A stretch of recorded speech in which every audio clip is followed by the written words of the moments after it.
दीपावली के अगले दिन गोवर्धन पूजा का विशेष महत्व रहता है।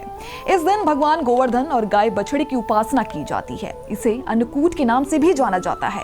बता दें कि गोवर्धन पूजा का संबंध भगवान कृष्ण से जुड़ा है। वहीं गोवर्धन पूजा दिवाली के अगले दिन होती है, लेकिन इस साल प्रतिपदा तिथि की वजह से गोवर्धन पूजा का त्योहार 26 अक्टूबर को मनाया जाएगा। जानकारी के लिए बता दें कि हिंदू पंचांग के अनुसार कार्तिक महीने के शुक्ल की प्रतिपदा तिथि 25 अक्टूबर को शाम 4:18 से शुरू होगी और प्रतिपदा तिथि का समापन अगले दिन 26 अक्टूबर को दोपहर 2:42 पर होगा।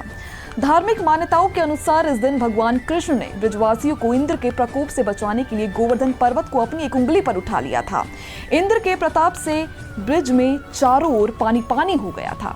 ऐसे में सभी ब्रजवासी पशु भगवान कृष्ण के कहने पर गोवर्धन पर्वत की शरण में गए थे।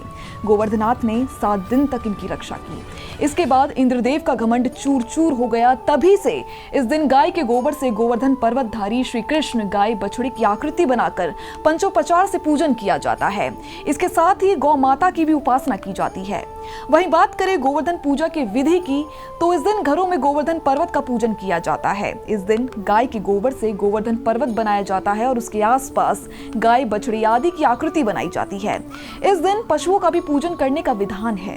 गोवर्धन पूजा के दिन गोवर्धन पर्वत की आकृति बनाकर उनका पूजन किया जाता है और फिर उनकी 7 बार परिक्रमा होती है। परिक्रमा के दौरान हाथ में खील और जौ लेकर उन्हें थोड़ा थोड़ा गिराते हैं।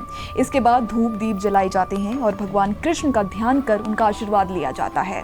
वहीं हिंदू धर्म में दीपावली के दूसरे दिन गोवर्धन पूजा की जाती है। इस पर्व में प्रकृति के साथ मनुष्य का सीधा संबंध दिखाई देता है।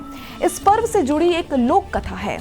एक समय की बात है, श्री कृष्ण अपने मित्र ग्वालों के साथ पशु चराते हुए गोवर्धन पर्वत जा पहुंचे, जिसमें वहां उन्होंने देखा कि बहुत से व्यक्ति एक उत्सव मना रहे थे। जिसके बाद श्री कृष्ण ने इसका कारण जानना चाहा, तो वहां उपस्थित गोपियों ने उन्हें कहा कि आज यहाँ मेघ और देवों के स्वामी इंद्रदेव की पूजा होगी और फिर इंद्रदेव प्रसन्न होकर वर्षा करेंगे। फलस्वरूप खेतों में अन्न उत्पन्न होगा और ब्रजवासियों का भरण पोषण भी होगा। इसे सुनकर श्री कृष्ण सबसे बोले कि इंद्र से ज्यादा शक्तिशाली तो गोवर्धन पर्वत है, जिनके कारण यहाँ वर्षा होती है और सबको इंद्र से भी बलशाली गोवर्धन का पूजन करना चाहिए। इसके बाद श्री कृष्ण की बात से सहमत होकर सभी गोवर्धन की पूजा करने लगे। लेकिन जब ये बात इंद्रदेव को पता चली तो उन्होंने क्रोधित होकर मेघों को आज्ञा दी कि वो गोकुल में जाकर मूसलाधार बारिश करे। भयावह बारिश की वजह से भयभीत होकर सभी गोपियां ग्वाले श्री कृष्ण के पास गए। ये बात जब उन्हें पता लगी तो श्री कृष्ण ने सबको गोवर्धन पर्वत की शरण में चलने के लिए कहा। सभी गोपियां ग्वाले अपने पशुओं समेत गोवर्धन की तराई में आ गए। जिसके बाद श्री कृष्ण ने गोवर्धन पर्वत को अपनी कनिष्ठ उंगली पर उठा लिया।